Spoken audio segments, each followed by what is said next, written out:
বন্ধুরা, যুগ যুগ ধরে আমাদের মাথায় একটা জিনিস গেঁথে দেওয়া হয়েছে, দুনিয়া মানেই আমেরিকা। ডলারের দাপট আর ওয়াশিংটনের সিদ্ধান্তই ঠিক করে দেয় যে বিশ্ব অর্থনীতি কোন দিকে চলবে। মানে এই ধারণাটা অনেকটা পুরনো একটা সফটওয়্যারের মতো, তাই না? যা দিয়ে এতদিন সবকিছু চলেছে।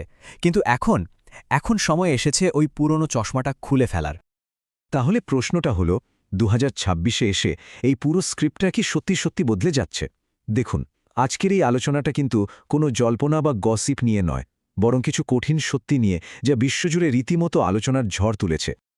আর এই ঝড়ের কেন্দ্রে আছে খোদ আইএমএফ মানে আন্তর্জাতিক মুদ্রা তহবিলের একটা সাম্প্রতিক রিপোর্ট, যা বিশ্বের তাবড় তাবড় অর্থনীতিবিদদের রাতের ঘুম উড়িয়ে দিয়েছে। আর এটাই আমাদের আজকের বিশ্লেষণের মূল বিষয়। একবার এই চারটার দিকে দেখুন কি বলছে আইএমএফের ডেটা। বিশ্ব অর্থনীতির চাকাকে সচল রাখতে চীনের অবদান যেখানে প্রায় ২৬.৬%, তার ঠিক ঘাড়ের উপর নিঃশ্বাস ফেলছে আমাদের দেশ ভারত।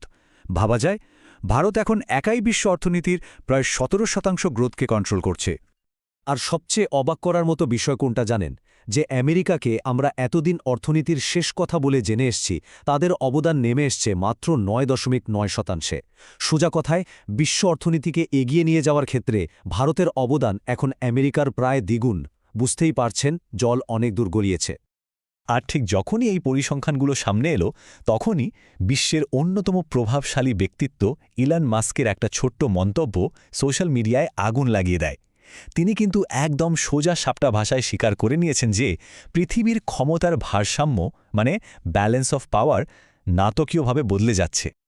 তো প্রশ্নটা হলো, এই বদলটা ঘটছে কেন? মানে একদিকে যখন ভারত রকেটের গতিতে এগোচ্ছে, তখন পশ্চিমা বিশ্ব কেন পিছিয়ে পড়ছে? চলুন একটু গভীরে গিয়ে দেখি ব্যাপারটা। পশ্চিমা বিশ্বের যে দেশগুলো একসময় গোটা বিশ্বকে শাসন করত, আজ তাদের অবস্থা অনেকটা, জানেন তো, একটা জমকালো কিন্তু জরাজীর্ণ প্রাসাদের মতো। বাইরের চাকচিক্য হয়তো আছে, কিন্তু ভেতরটা একদম ফাঁপা হয়ে গেছে। একটা উদাহরণ দিই, জার্মানির কথা ভাবুন, যাদের ইঞ্জিনিয়ারিং, যাদের ইন্ডাস্ট্রি একসময় দুনিয়াকে পথ দেখাত, আজ তাদের গ্রোথ রেট ১%-এরও নিচে। ভাবা যায়? আর শুধু জার্মানি নয়, পুরো ইউরোপীয় ইউনিয়নই যেন একটা অর্থনৈতিক স্থবিরতার মধ্যে ঢুকছে। আর অন্যদিকে আমেরিকার দিকে তাকালে কি দেখা যায়? $৩৮ ট্রিলিয়ন এক পাহাড় সমান ঋণের বোঝা। এই বিপুল পরিমাণ ঋণ তাদের অর্থনীতিকে ভেতর থেকে একদম দুর্বল করে দিচ্ছে। আর ঠিক এখানেই ভারত নিজের উপার্জনের টাকায় নিজের ভাগ্য লিখছে। এই যে পশ্চিমা বিশ্বের একটা ঝিমিয়ে পড়া ছবি, এর ঠিক উল্টো দিকে রয়েছে ভারতের এক অসাধারণ অর্থনৈতিক সুরক্ষা কবচের গল্প। ভারত আজ শুধু এগোচ্ছে না, বরং এমন এক দুর্ভেদ্য ঢাল তৈরি করে ফেলেছে যা গোটা বিশ্বকে চমকে দিচ্ছে। এই ঢালটা ঠিক কি? এটা হলো ভারতের বৈদেশিক মুদ্রার ভাণ্ডার বা ফরেক্স রিজার্ভ। জানেন এখন সেটা কোথায় গিয়ে দাঁড়িয়েছে? প্রায় $৭৯০ বিলিয়ন, যা আমাদের দেশের ইতিহাসে প্রায় সর্বোচ্চ। এখন এই ফরেক্স রিজার্ভ জিনিসটা কি? সহজ করে বললে, এটা হলো একটা দেশের সেন্ট্রাল ব্যাংকের কাছে জমানো বিদেশি মুদ্রা। এটা আসলে একটা সেফটি নেট, যা অর্থনৈতিক সংকটের সময় দেশকে বাঁচায়। এর মানেটা খুব পরিষ্কার, কাল যদি বিশ্ব অর্থনীতিতে বড়সড় কোনো ধর্ষণ নামে, ভারতের গায়ে তার আঁচ সহজে লাগবে না। কিন্তু ভারত কেন এই মন্দার বাজারেও এতটা শক্তিশালী? কারণ আমাদের শক্তিটা বাইরে থেকে আসছে না, আসছে ভেতর থেকে।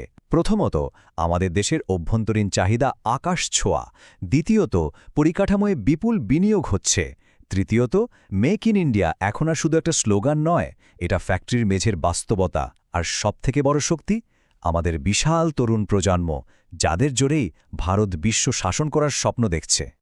দেখুন, এই পরিবর্তনটা কিন্তু শুধু কয়েকটা দেশের অর্থনীতিতে থেমে নেই, এটা পুরো গ্লোবাল সিস্টেমের গোড়াতেই নাড়া দিয়ে দিয়েছে, বিশেষ করে আমেরিকান ডলারের যে একছত্র দাপট ছিল সেটাকে। দশকের পর দশক ধরে একটা সিস্টেম চালু ছিল, যার নাম পেট্রোডলার। এটা ছিল একটা অলিখিত চুক্তি, যেখানে তেল উৎপাদনকারী দেশগুলো কথা দিয়েছিল যে তারা শুধু ডলারেই তেল বেচবে। এর ফলে কি হতো? সারা বিশ্ব ডলার জমিয়ে রাখতে বাধ্য হতো। আর এই সিস্টেমের কারণেই বিশ্বজুড়ে ডলারের চাহিদা সবসময় তুঙ্গে থাকত, আর আমেরিকাকে দিত এক অসম্ভব অর্থনৈতিক ক্ষমতা। কিন্তু সেই দুর্গে এখন বড়সড় ফাটল ধরতে শুরু করেছে। ব্রিক্সের মতো জোটগুলো এখন বিকল্প খুঁজছে। অনেক দেশ নিজেদের মুদ্রায় ব্যবসা বাণিজ্য শুরু করে দিয়েছে, আর ভারতের মতো দেশগুলো নিজেদের ঘাটতি নিয়ন্ত্রণে রেখে বাইরের অর্থনৈতিক চাপ থেকে নিজেদের প্রায় মুক্ত করে ফেলেছে। তাহলে এই সব কিছুর পর আমরা কোথায় এসে দাঁড়ালাম? আমরা আসলে এক নতুন অর্থনৈতিক মানচিত্রের সামনে দাঁড়িয়ে আছি যা আগের থেকে একেবারে অন্যরকম।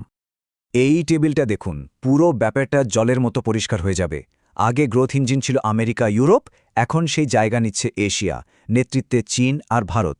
আগে ডলারের রাজত্ব ছিল, এখন অন্য কারেন্সির উত্থান হচ্ছে। ক্ষমতার কেন্দ্র ওয়াশিংটন থেকে সরে আসছে নয়াদিল্লি আর বেইজিংয়ের দিকে। আর বিনিয়োগকারীদের কাছে ভারত এখন একটা সেফ হ্যাভেন, মানে নিরাপদ আশ্রয়। সব মিলে ছবিটা খুব পরিষ্কার। বিশ্ব অর্থনীতির যে কন্ট্রোল রুম, সেটা এখন ধীরে ধীরে পশ্চিম থেকে সরে এসে পূর্ব দিকে, বিশেষ করে ভারতের মাটিতে তার জায়গা করে নিচ্ছে।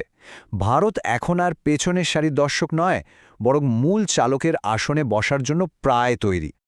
তাহলে শেষ প্রশ্নটা এটাই, বিশ্ব অর্থনীতির ক্ষমতার কেন্দ্র যখন এভাবে বদলে যাচ্ছে, আমাদের ভবিষ্যৎ কোথায় গিয়ে দাঁড়াবে? এই নতুন অধ্যায়ে আমাদের ভূমিকা কি হবে? এই পরিবর্তনের ঢেউ আমাদের জীবনে ঠিক কী ধরনের প্রভাব ফেলবে? ভাবার সময় কিন্তু এসে গেছে।